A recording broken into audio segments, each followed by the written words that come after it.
Hey everybody, today we're going to show you how to put a hood pad on. So while this looks like an easy job, there's some pointers that we're going to give away that make this job a lot easier. So enjoy the show, and next time you want to put a hood pad on, hopefully you'll learn something from this video.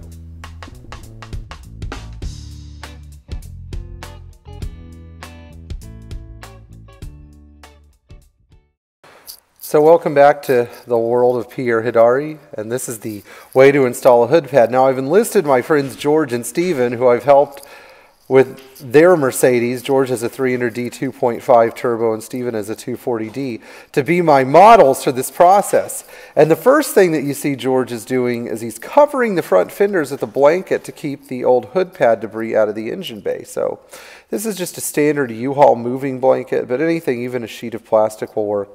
We just want to keep it off of the engine. So now we see that George is using a scraper, and this is actually a pretty mild scraper. It does not have a sharp blade because we're not trying to take paint off. We're just trying to remove as much of the old hood pad debris as we possibly can. And if you notice, George is not digging into the paint at a 90-degree angle. He's working at more of a 45-degree angle. He is getting a little aggressive with it, which is good, but you don't want to use a super sharp blade. Now, for those of you who have never done this before, a standard paint scraper is fine. We have a special tool that we actually made for it, but you can use a standard paint scraper. Sometimes I like to just take a knife sharpener to the edge of the blade a little bit so it'll cleave the old debris off a little bit better. And you can see that a lot of the debris pools up in hard-to-reach places, such as at the base of the hood pad, or around the edges. So now George and Steven are taking the blanket with the debris on it and they're dumping it, and you can see that this is a good enough situation to make your new hood pad adhere properly. Now I know that some guys remove the hood and strip all this stuff off, but you know, you could do this as well as you like, but the real trick here is getting enough insulation on. Now one of the things I like to make sure with hood pads, you know, we always use a genuine Mercedes hood pad, but it's still a good idea to make sure that it actually fits. And, you know, making sure that it fits is a good way to ensure success with this job. It doesn't take long. And you can see that this 190 hood pad, this W201 hood pad, because it's a genuine Mercedes product, it does actually fit pretty well. But if you have an aftermarket pad that you're installing, even though I don't suggest using an aftermarket pad, if you choose to go that route, make sure it fits, including around the edges where you have to tuck it under the folded sheet metal at the front, sides, and back of the hood. Now that we've made sure it fits, we're going to use this wonderful Mercedes glue that I had mentioned in an earlier video. It's made by Terrason, and it's about 39 bucks a can. Yes, it's expensive, but if you want success with this job, the $78 or $79 that you'll have to spend on 2 cans of Terrason for most Mercedes. With the 190, you could do it with a can and a half, but you know, 2 cans won't hurt, is a good way to guarantee success. And what we're doing here is we're just dumping an entire can all over the hood in like a wave pattern, sort of like the original hood pad glue was installed, and doing like our basic coat. You want to make sure and get a generous amount of glue in the middle and a generous amount of glue towards your edges, because those are the areas where these things come unstuck. And so as you can see, we're putting an auxiliary coat on. This time we're focusing more on the edges of the hood pad and making sure that there are no areas that are a critical load-bearing area that can come unglued.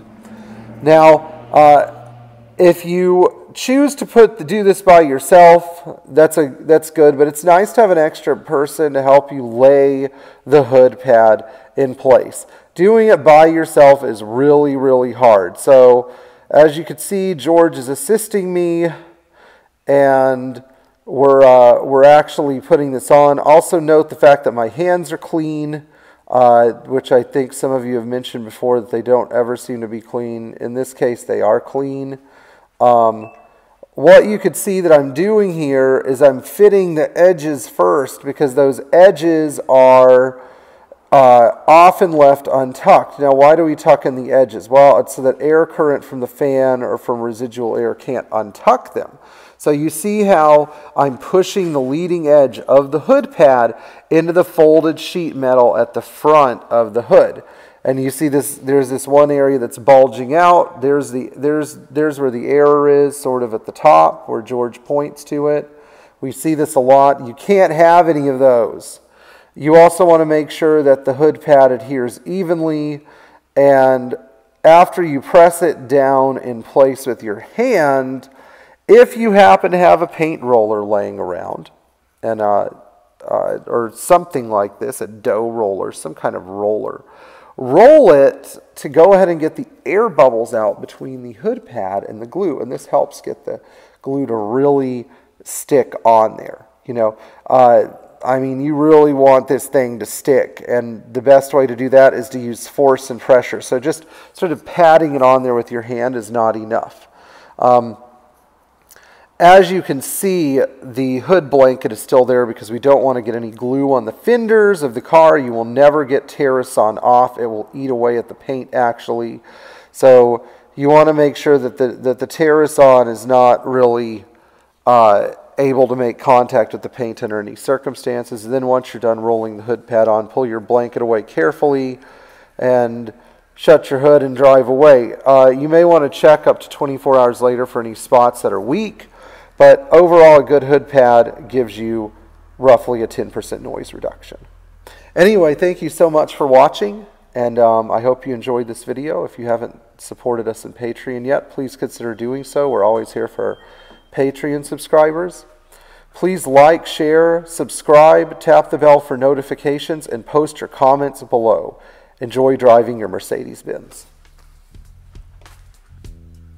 Hey guys and girls, if you're watching this and you want to hang out with Pierre Hedary and all of his awesome Mercedes friends, we're going to reconvene for our annual tradition of the Amelia Island Concourse Caravan. So basically we start off here in Titusville on Wednesday, the Wednesday before the Amelia Island festivities, and drive up there.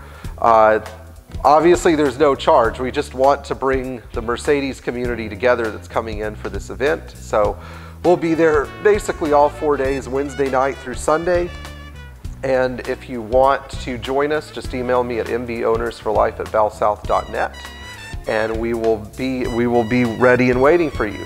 So look forward to seeing all of you and your cars.